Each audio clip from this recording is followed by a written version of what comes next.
Entre-temps, j'ai entendu un coup de feu. On a crié comme d'habitude. Les gens ont dit, ah, où voulez? Personne n'a bougé là où il était. Entre-temps aussi, il y a eu jet de gaz de lacrymogène. C'est en ce temps qu'on a commencé à constater qu'ils sont à l'intérieur, dans la grande porte du stade qui était défaussée. Ils sont venus par là. L'autre côté était libre. Quand ils ont commencé à tirer des rafales successives sans cesse, on a vu des gens qui tombaient. C'est en ce moment, personne n'a cherché à savoir maintenant, il faut attendre ou pas. Là où les supporters vont s'asseoir, entre là-bas et la pelouse, il y avait des grillages. Là où se terminent les grillages, il y avait un intervalle comme ça, et des petites portes. Tout le monde voulait sortir vers les petites portes, mais impossible. J'ai jugé nécessaire d'escalader pour pouvoir sortir entre les grillages et les barbelés, oui. Je suis tombé de l'autre côté. Comme j'ai vu que maintenant les bérets rouges venaient de ce côté, la grande porte, tout le monde a pris la direction comme si on allait escalader le mur vers l'autoroute.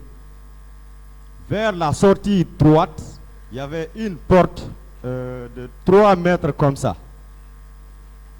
Beaucoup ont voulu sortir ensemble, se sont précipités, moi-même, y compris moi-même. Je me suis avancé jusqu'au milieu, j'ai constaté que j'allais m'asphyxier si je continuais. J'ai jugé nécessaire de me retourner. Difficilement, je me suis en sorti.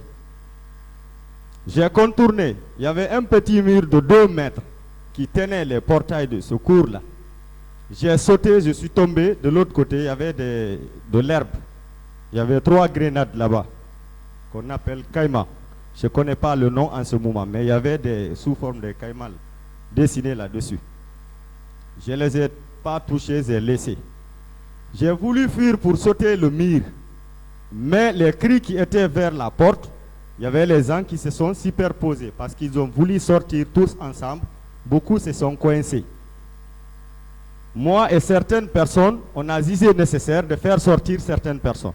On s'est retourné, on tirait d'autres, d'autres sortaient, d'autres qui étaient sur le toit, tombaient sur les gens qui étaient bloqués, comme si c'était des pains qui sont superposés. Un vieux m'a dit, comme tu ne peux pas me sortir, prends un téléphone, Bambé Tukoza, c'était dans sa poche. J'ai tiré le téléphone, j'ai mis dans ma poche, il me disait d'appeler sa famille. Au bout de quelques instants, d'autres fillaient les militaires sur le toit et tombaient en bas, d'autres sur les portes, mais c'était ouvert. À côté, vers la gauche, les antennes téléphoniques, je ne sais pas si c'est Sotelgui ou quel opérateur. Il y avait des gros sacs. Quelque chose de poudre noire était là-bas. On a jugé nécessaire de les tirer pour que les gens qui tombent puissent tomber là-dessus, mais c'était trop lourd, on ne pouvait pas. Ça s'est déchiré. Certains moments, les militaires ont commencé maintenant de venir vers là où nous étions. On a jugé nécessaire de continuer vers l'angle. Il y avait un domicile, il y avait un petit grillage, sorte de cour. Un jeune y était. Il nous donnait de l'eau à boire. À côté du mur, il y avait un arbre. Finalement, l'arbre là était tombé. Parce que les gens vouloir escalader, d'autres prenaient les arbres, les branches. Quelqu'un d'autre vient derrière, te tire encore pour pouvoir monter. Moi aussi, j'ai décidé maintenant de me sauver. J'ai pris le mur. On a grimpé. D'autres encore tendaient la main. Je voyais d'autres personnes encore qui sauvaient d'autres. On a continué à tirer. D'un seul coup maintenant, les bérets rouges nous ont rejoints là-bas. Je ne sais pas comment je suis tombé. Il est venu sur moi, me blesser ici, me bastonner. Et je n'étais pas le seul. Il y avait un petit fossé qui sortait de l'autoroute. Beaucoup de personnes sont rentrées dedans. Devant était bloqué. Ils n'ont pas pu sortir. Entre-temps, maintenant, ils nous ont rassemblés. On nous donnait des coups de fouet et de ceinturons. En nous disant, personne ne va sortir ici. On s'est demandé, qu'est-ce qu'ils vont nous faire? Ils ont dit, vous allez ramasser les corps qui sont là. On a dit, non, non, on ne va pas les faire. Ils ont dit, on va vous tuer si vous ne le faisiez pas. Le béret rouge qui m'a blessé, il me dit, toi, je ne te lasserai pas. Tu vas être devant. Ils nous ont mis en ligne. Nous sommes venus rentrer encore par la petite porte du stade, petite porte, pas la grande porte. Là où il y avait beaucoup de corps asphyxiés, morts par bousculade. Au moins, le tout, ce que j'ai pu retenir, il y avait une quarantaine de corps. Mais les 8 étaient par balle. Les restants, c'était de la bousculade. Ils nous ont fait rentrer dedans. Le premier corps qu'on nous a fait ramasser était au centre du terrain, avec une balle en plein cœur, dont je ne le connaissais pas.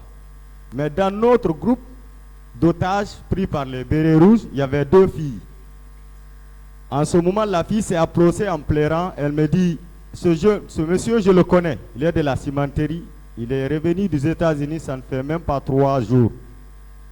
Elle s'est mise à pleurer. On a pris les corps pour les amener à côté de la porte. Au fur et à mesure qu'on les amène, il disait aux autres encore, allez-y, fouillez tout, ramenez tous les corps. On les a amenés. Toujours le béret rouge ne me lassait pas. Il me disait, toi, je vais t'exterminer. J'ai dit, pourquoi? Vous nous avez dit de faire ça, on l'a fait. Pourquoi maintenant de nous exterminer? Il dit, toi, je vais t'exterminer. J'ai eu peur. Au bout de quelques instants, la Croix-Rouge est venue accompagnée de la police. Je ne sais pas s'ils sont venus ensemble ou bien si c'est une coïncidence. J'ai profité maintenant pour m'extirper, c'est-à-dire, excusez-moi pour le français, de sortir dans le groupe d'otages. Les bérets rouges ont fait semblant comme si ce n'était pas eux qui maltraitaient les gens. Ils se sont arrêtés comme s'ils étaient innocents. La Croix-Rouge est venue, donc je suis vraiment désolé, je ne sais pas si je vais dire, pour le cas de la photo que je viens de dire, je peux témoigner un peu. Allez-y. Ok, ce corps-là, beaucoup ne voulaient pas toucher parce que c'était pas joli à voir. C'est en ce moment, quand j'ai vu tout de suite là, je me suis rappelé. J'ai été les gens qui ont été pris en otage pour pouvoir ramasser le corps. Je me souviens de cette corps de la maman de ce monsieur Doumbouya ou quoi. Ce qu'il vient de dire que sa main était cassée 3 fois, c'était vrai. Au bout de quelques instants, ça avait même commencé de se enfler un peu. Donc, la Croix-Rouge est venue, je les ai montré les grenades, ils les ont pris avec les policiers qui étaient accompagnés. Et plus de 8 balles qui n'étaient pas tirées. Ils ont dit maintenant c'est les plus souffrants qu'on va évacuer à l'hôpital. Je me suis rappelé que le béret rouge m'a dit qu'il va m'exterminer. Je me suis dit, s'il me laisse ici, c'est pas bon. La Croix-Rouge a vu le sang comme la bouche était déchirée. Vous voyez les traces. Et ici, ils ont dit, toi aussi, on va t'amener. Ils m'ont pris pour me mettre dans leur Land Cruiser.